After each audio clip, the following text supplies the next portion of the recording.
சாயிராம். ஸ்ரீ சாயி பணிக. அனைவருக்கும் சாந்தி நிலவட்டும். நல்லதே செய்வோம், நல்லதே நடக்கும். சாய்ராம். இன்னைக்கு விஷ்ணு சகசரநாமம் 73வது திருநாமம். மாதவாய நமக. மகத தேசத்து அரசனான ஜராசந்தன் விதர்ப்ப தேசத்தின் இளவரசியான ருக்மணியை தன் மகன் சகதேவனுக்கு மணமுடித்து வைக்க விரும்பினான். ஆனால் கிருஷ்ண பக்தனான சகதேவன் அதற்கு இசையவில்லை. ஜெகன்மாதாவான லக்ஷ்மியின் அம்சம் போல ருக்மணி விளங்குகிறாள். எனவே திருமாலின் அவதாரமான கண்ணன் தான் அவளுக்கு ஏற்ற கணவனாவான் என்று சகதேவன் தன் தந்தையிடம் கூறினான். தன் நண்பனான டிம்பனிடம் ஜராசந்தன், என் மகன் சகதேவன் கண்ணனை நாராயணின் அவதாரம் என்கிறானே, அது உண்மையா என்று கேட்டான். டிம்பன், கண்ணன் மதுராவில் சிறைச்சாலையில் பிறக்கும்போதே 4 சக்கரங்களுடனும் சங்கு சக்கரத்துடனும் தோன்றியதால் அவனை திருமாலின் அவதாரம் என்று எல்லோரும் பேசிக்கொள்கிறார்கள் என்று கூறினான். கம்சன் என்ற நண்பன், அப்படியென்றால் சேதி தேசத்து இளவரசன் சிசுபாலன் பிறக்கும்போது 4 கரங்களோடும் 3 கண்களோடும் பிறந்தானே. கண்ணன் வந்து அவனை தூக்கிய பின்னர் தான் அவனது 3வது கண்ணும் 2 கைகளும் மறைந்தன.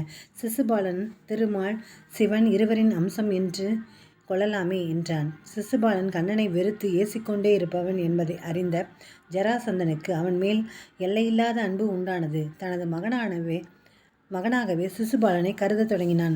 ருக்மணிக்கும் சிசுபாலனுக்கும் திருமணம் செய்து வைக்க விளைந்தான் ஜராசந்தன். ருக்மணியின் அண்ணனான ருக்மியும் அதை ஆதரித்தான். ஆனால் ருக்மணி, அவளது தந்தை பீஷ்மகன், அவளது மற்ற உறவினர்கள் உள்ளிட்டோர் கண்ணனுக்கு ருக்மணியை மணமுடித்து தர விளைந்தார்கள். ஜராசந்தன் பீஷ்மகனை பூதனையின் சகோதரியான ஜராவிடம் அழைத்துச் சென்றான். அவளிடம் ருக்மணியின் ஜாதகத்தை கொடுத்து இவளுக்கு ஏற்ற மணமகன் யார் என்று வினவினான். இவளுக்கு வரப்போகும் மணமகன் 4 கைகளுடன் பிறந்தவன். அவனுடைய பெயர் பாலன் என்று முடியும். அவனுக்கு மா தா என்ற எழுத்துக்களை கொண்ட மற்றொரு பெயரும் உண்டு என்றாள். சிசுபாலன் 4 கைகளுடன் பிறந்தான். பாலன் என்று அவன் பெயர் முடிகிறது. மா தா என்னும் எழுத்துக்களை தன்னகத்தே உடைய மாகதன் என்ற பெயரும் அவனுக்கு உண்டு. அதனால் சிசுபாலனே ருக்மணிக்கு மணவாளனாக போவதாக ஜரா கூறுகிறாள் என எண்ணி மகிழ்ந்தான் ஜராசந்தன்.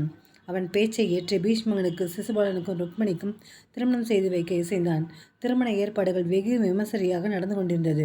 ஆனாலும் சிசுபாலனுக்குள் ஒரு பயம் இருந்து கொண்டே இருந்தது. கண்ணன் என் நேரத்திலும் வந்து ருக்மணியை அபகரித்து செல்ல வாய்ப்புண்டு என நடுங்கிக் கொண்டே இருந்தான். அவன் அஞ்சியபடியே திருமணத்துக்கு முந்தைய நாள் விதர்ப்ப தேசத்துக்கு வந்த கண்ணன் தன் குல தெய்வத்தை வணங்கிவிட்டு அரண்மனைக்கு திரும்பிக் கொண்டிருந்த ருக்மணியை அபகரித்தான். ஜராசந்தன், சிசுபாலன், ருக்மணியின் சேனைகள் தேரில் செல்லும் கண்ணனையும் ருக்மணியையும் பார்த்து வாய்ப்பிழந்தார்களே ஒழிய அவர்களால் யுத்தம் செய்ய முடியவில்லை. கண்ணாலம் கோடித்து கண்ணி தன்னை கைப்பிடிப்பான் தின்னார்ந்து இருந்த சிசுபாலன் தேசிலிருந்து அண்ணாந்து இருக்கவே அவளை கைப்பிடித்த பெண்ணாளன் என்று நாச்சியார் திருமொழியில் இச்சரிதத்தை ஆண்டாள் அழகாக பாடுகிறார். தானே ருக்மணியின் கைப்பிடிக்க போவதாக சிசுபாலனாக கண்டுகொண்டிருக்க, திருமணம் உனக்கு என்றே நீ நினைக்கலாம், ஆனால் திருமகள் எப்போதுமே எனக்கு மட்டும்தான் என்று கூறி ருக்மணியை கண்ணன் கவர்ந்து சென்றதாக ஆண்டாள் அனுபவித்து சொல்கிறாள். இப்படி ருக்மணியை கவர்வதற்கான பயிற்சியாக தான் இளம் வயதிலும் கண்ணன் வெண்ணையை திருடினான் போலும். விதர்ப்ப தேசத்து எல்லையை தாண்டும் போது கண்ணன் ஜராசந்தனிடம் ஒரு ஓலையை கொடுத்து விட்டு சென்றான். அதை பிரித்து பார்த்த ஜராசந்தன், ஜரா சொன்னது சரிதான், நான் பிறக்கும் போதே 4 கைகள் கொண்ட அற்புத குழந்தையாக பிறந்தேன். எனக்கு கோபாலன் என்ற பெயர் உண்டு. அது பாலன் என்று முடியும் என்றார். மா தா ஆகிய எழுத்துக்களை உடைய மாதவன் என்ற பெயரும் எனக்கு உண்டு. மாதவனாக மட்டுமே அவளை மணக்க முடியும் என்று அதில் எழுதப்பட்டிருந்ததை கண்டான் ஜராசந்தன். லோக மாதாவான மகாலட்சுமிக்கு மாய் என்று திருநாமம். அந்த மகாலட்சுமிக்கு கேள்வனானபடியால் திருமால் மாதவ என்றழைக்கப்படுகிறார். அதனால்தான் கண்ணன் நான் மாதவனானபடியால் நான் மட்டுமே அவளை மணக்க முடியும் என்று அந்த ஓலையில் எழுதியிருந்தான். மாதவ என்பது விஷ்ணு சகசரநாமத்தின் 73வது திருநாமமாக அமைந்தது. மாதவாய நமக என்று தினமும் சொல்லும் அடியார்களுக்கு சிறந்த மன வாழ்க்கை அமையும்படி மாதவன் அருள் புரிவான். ஓம் நமோ நாராயணாய. சர்வம் ஸ்ரீ கிருஷ்ணார்ப்பணம். ஜெய் சாய்ராம். சாயப்பாவின் திருவடிகளே சரணம்.